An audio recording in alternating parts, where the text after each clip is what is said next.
안녕하세요. 스마일강 조에서 발표를 맡은 박태현이라고 합니다. 저희 조는 제조기업의 본강에 대한 검사 데이터를 제공받아서 머신러닝 모델을 적용하여 데이터의 변화 경향성을 예측하는 프로젝트를 진행했습니다. 먼저 저희 팀 소개와 프로젝트 개요를 설명드린 뒤 기업으로부터 제공받은 데이터와 도메인을 간략히 소개하겠습니다. 이어 문제 정의와 세부 목표 설정 과정을 말씀드리고 데이터 분석 결과와 타겟 정의, 그리고 접근 방식을 공유하겠습니다. 다음으로 모델링 실험 과정과 성능 평가 결과를 설명드리고 마지막으로 프로젝트 결과와 이를 통해 얻은 인사이트를 말씀드리도록 하겠습니다. 먼저 저희 팀을 소개하겠습니다. 팀원은 총 4명으로 팀장을 맡은 저를 비롯해 이은님, 귀현님, 본선님으로 보시는 역할로 각자 최선의 결과를 이끌어내기 위해 서로 격려하며 프로젝트를 진행했습니다. 프로젝트를 진행하면서 다양한 협업 도구를 활용했습니다. 아이디어를 정리하고 회의록을 작성하기 위해 노션, 원활한 소통과 일정 공유를 위해서 디스코드, 그리고 프로젝트 결과를 체계적으로 저장하기 위해 깃허브를 사용했습니다. 저희 프로젝트는 위험 신호를 조기에 포착해 캘리브레이션 시점을 예측하여 생산 효율과 비용을 절감하는 것이 목표입니다. 그리고 데이터에 대해 간략하게 말씀드리자면 본강을 누설자속 탐성기로 검사한 데이터로 사람 눈에 보이지 않는 미세한 결함을 자기장을 흘려 발생하는 신호의 강도를 통해 찾아내는 장비입니다. 제공받은 데이터는 2018년 2월부터 5월까지 약 8만여 개의 본강 검사 데이터입니다. 이 데이터는 10개의 센서 채널을 통해 수집되었고 각각 약 500개의 피치가 포함되어 있는 시계열적 특성을 가진 다채널 데이터입니다. 그런데 검사 기계에서 추출된 데이터에는 캘리브레이션 작업 내역은 존재했지만 부품 교체 시점이나 고장 원인에 대한 데이터가 없어 분석과 모델 생성에 어려움이 있었습니다. 여기서 캘리브레이션이란 장비의 기준 신호가 변하지 않도록 대표값을 교정하는 과정을 의미합니다. 검사 장비에 대해서 조금 더 설명드리겠습니다. 앞서 말씀드린 것처럼 장비는 본광에 자기장을 흘리고 상하에 위치한 10개의 센서가 신호를 감지합니다. 결함이 있을 경우 자기장이 더 많이 흘러나와 신호가 강해지는 특성을 활용한 장비입니다. 실제 현장에서는 동일한 샘물로 제작된 발을 한 번에 최소 1개에서 많게는 400개 이상까지 검사합니다. 여기서 랍 번호가 동일하다는 것은 곧 강종과 사이즈가 동일하다는 의미입니다. 또한 하루 동안 여러 개의 랏을 검사할 수 있으며 랏의 개수는 검사할 때마다 달라집니다. 그리고 검사 간격 역시 일정하지 않다는 특징이 있습니다. 제공받은 데이터 구성을 샘플로 설명드리겠습니다. 데이터는 크게 두 가지 파일로 제공되었으며 랍 파일과 바 파일을 CSV 형식으로 제공받았습니다. 랍 파일에는 본가의 특성 정보가 담겨 있고 바 파일에는 센서 측정값과 위치 정보가 기록되어 있습니다. 센서 측정값을 살펴보면 대부분의 수치가 1 미만의 분포를 보였고 결함이 있는 경우에는 1 이상으로 신호가 급격히 튀는 현상이 확인되었습니다. 여기서 중요한 개념이 바로 베이스 노이즈입니다. 이는 장비의 미세한 떨림이나 마찰로 인해 발생하는 기본적인 잡음을 의미합니다. 베이스 노이즈를 정확히 정의해야만 결함 신호와 구분할 수 있으며 교정 시점을 올바르게 정의할 수 있습니다.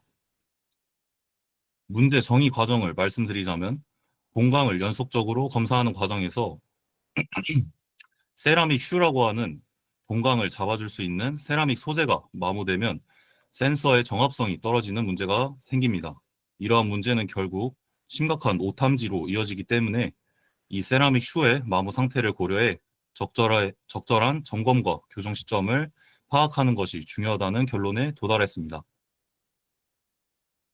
따라서 저희는 베이스 노이즈의 경계를 분석하여 이상 징후를 감지하고 센서 이상이나 세라믹 슈의 마모로 인한 성능 저하가 발생하기 전에 적절한 캘리브레이션 시점을 선제적으로 도출한다라는 목표를 세웠습니다.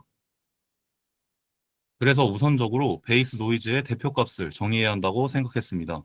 신호가 변동하는 데에는 강종과 온도 외에도 정말 많은 요인들이 있는데 이를 대표값으로 정의함으로써 교정이 필요한 시점을 판단하기 위해 EDA 분석을 진행했습니다. 먼저 강종별로 거칠기, 즉 조도가 다르기 때문에 베이스 노이즈가 다를 것이라고 예상하고 강종별 채널의 분포를 분석했습니다. 채널 분포는 센서 채널 값이 베이스 노이즈 구간 내에 몇 번 등장하는지를 계산하여 분포를 살펴보았습니다. 왼쪽은 채널 분포를 그린 히트맵인데 X축이 강종 타입을 나타냅니다. 보시는 바와 같이 강종별로 차이는 존재하지만 전반적으로 90%에서 50%까지 베이스 노이즈에 밀집되어 있는 것을 확인했습니다. 그래서 A라는 강종의 사례를 분석했습니다. 이 강종의 밀도를 구했을 때 중앙값이 가장 밀집된 구간과 높은 상관성을 보이는 것을 확인했습니다. 같은 방법으로 모든 강종에 대해서 진행한 결과 동일한 결과가 나옴을 알 수 있었고 각 채널의 대표값은 중앙값으로 설정하는 것이 합리적이라는 결론을 내렸습니다. 앞서 말씀드린 대로 저희 프로젝트를 진행하며 맞닥뜨린 가장 큰 문제점은 바로 라벨이 없다는 점이었습니다. 따라서 저희만의 절차를 세워서 그 절차에 맞춰서 라벨링을 해야 할 필요가 있었습니다. 저희는 안전, 위험, 교정, 3개의 클래스로 타겟을 정의했습니다. 변동이 없고 안정적이며 캘리브레이션이 필요하지 않은 상태는 안전으로 정의하고 베이스 노이즈의 중앙값이 상승하는 추세라면 관심을 가질 필요가 있다고 판단해서 위험으로 정의했습니다. 마지막으로 캘리브레이션을 했다라고 생각되는 지점을 교정으로 정의했습니다. 다음으로 라벨링 절차에 대해 자세히 살펴보겠습니다. 첫 번째로 이동평균을 계산하여 노이즈를 제거하고 추세를 확인합니다. 다음으로 IQR과 표준 편차를 기반으로 필터링했습니다. 첫 번째 필터링은 IQR 기준을 사용하여 잠재적 위험을 식별하고 두 번째 필터링은 표준 편차를 기반으로 최종 위험을 식별했습니다. 마지막으로 추세와 연속성 보정 단계입니다. 감소하는 구간은 0으로 재분류하고 연속되지 않은 단발성 위험 또한 제거합니다. 이러한 과정을 통해 최종 라벨링이 구체화됩니다. 최종적으로 밑에 보시는 바와 같이 안전, 위험, 교정이 순서대로 순환되는 라벨 구조를 갖게 됩니다. 저희가 정의한 라벨링을 토대로 데이터를 확인했을 때 발생한 문제점에 대해 이야기해 보겠습니다. 먼저 데이터의 클래스 불균형 문제가 발생했습니다. 표와 그래프에서 보시는 것처럼 안전 클래스가 전체의 99.8%를 차지하는 반면 위험과 조정 클래스는 0.02% 미만입니다. 이를 해결하기 위해 저희는 가중치 옵션을 사용했습니다. 이는 학습 시 소수 클래스의 가중치를 강화하여 모델이 더 균형 잡힌 예측을 할 수 있도록 돕는 옵션입니다. 또한 시계열 데이터를 다룰 때는 시간 종속성을 반영해야 하므로 시간 순서를 유지하면서 트레인과 테스트 데이터셋을 분리하도록 설정했습니다. 다른 전처리로는 범주형 컬럼들은 라벨 인코딩과 원핫 인코딩을 진행했고 란 내의 바 넘버인 랏바 넘버는 유지하고 나머지 컬럼들은 드랍했습니다. 이상치 처리와 피처 엔지니어링은 다음에서 더 자세히 다루도록 하겠습니다. 다음은 이상치 처리입니다. 보시는 장표처럼 노란색 채널처럼 한 개의 채널만 이상이 있거나 다수의 채널에서 이상이 있는 등 채널에 이상치가 존재하는 경우가 있었는데 해당 이상 채널은 IQR 분석을 기반으로 중앙값으로 대체하여 데이터의 무결성을 지키면서 극단값에 영향을 줄였습니다. 마지막으로 스틸 데브와 랏 데브라는 파생 변수를 생성하여 강종 및 랏 내 편차를 피처로 생성하였습니다. 상관관계 히트맵을 통해 확인한 결과입니다. 중앙값 컬럼들과 생성한 편차 피처들을 비교해 보았을 때 중앙값 컬럼들과 상관이 거의 없음을 보아서 서로 보완적인 역할을 하므로 모델링에 포함할 가치가 충분하다고 판단했습니다. 저희는 모델링 실험에서 로지스틱 회귀, 랜덤 포레스트, XGBoost, 라이트 GBM을 단계적으로 적용했습니다. 로지스틱 회귀는 빠르고 직관적이라 기준 모델로 활용했고 랜덤 포레스트는 복잡한 데이터 구조도 일정 수준 학습할 수 있습니다. 또한 최신 앙상블 기법인 XGBoost와 라이트 GBM은 불균형 데이터에서도 높은 성능을 보일 것으로 기대되어 적용했습니다. 이처럼 단순한 모델부터 고도화된 모델까지 체계적으로 비교하여 최적의 모델을 선정했습니다. 다음은 이 모델들을 평가할 지표에 대해 말씀드리겠습니다. 저희 프로젝트의 목표가 교정 주기를 예측하는 것이므로 모델링 성능 평가 지표로 매크로 리콜과 매크로 F1을 선택했습니다. 데이터가 클래스 간 불균형이 매우 크기 때문에 정확도 지표는 적절하지 않다고 판단했습니다. 왜냐하면 다수 클래스의 비중이 높기 때문에 0으로만 전부 예측해도 정확도는 높게 나올 것입니다. 따라서 실제로 중요한 소스 클래스의 성능을 반영하지 못합니다. 저희가 정의한 수도 라벨이 다중 클래스이기 때문에 여러 클래스의 평균을 구하는 매크로 지표가 의미 있다고 생각했습니다. 매크로란 각 클래스별로 계산된 지표를 단순 평균 내는 방식으로 모든 클래스에 동일한 가중치를 주어 다중 클래스 상황에서 성능을 고르게 평가할 수 있습니다. 저희 데이터는 교정이나 위험 클래스 탐지가 핵심인데 이때를 놓치지 않고 제대로 잡아내는 것이 중요하기 때문에 매크로 리콜을 중점적으로 평가했습니다. 보조 지표로는 매크로 F1 스코어를 활용했는데 프리시전은 클래스 라벨 중 교정 클래스를 올바르게 예측하는 경우를 의미하는데 F1 스코어는 리콜과 프리시전 두 지표의 균형을 고려하여 소수 클래스의 성능을 반영할 수 있기 때문에 선택했습니다. 다양한 모델링 실험을 거친 후 가장 높은 성능을 보인 모델은 XGBoost의 가중치 옵션을 추가한 모델이고 성능 지표는 다음과 같습니다.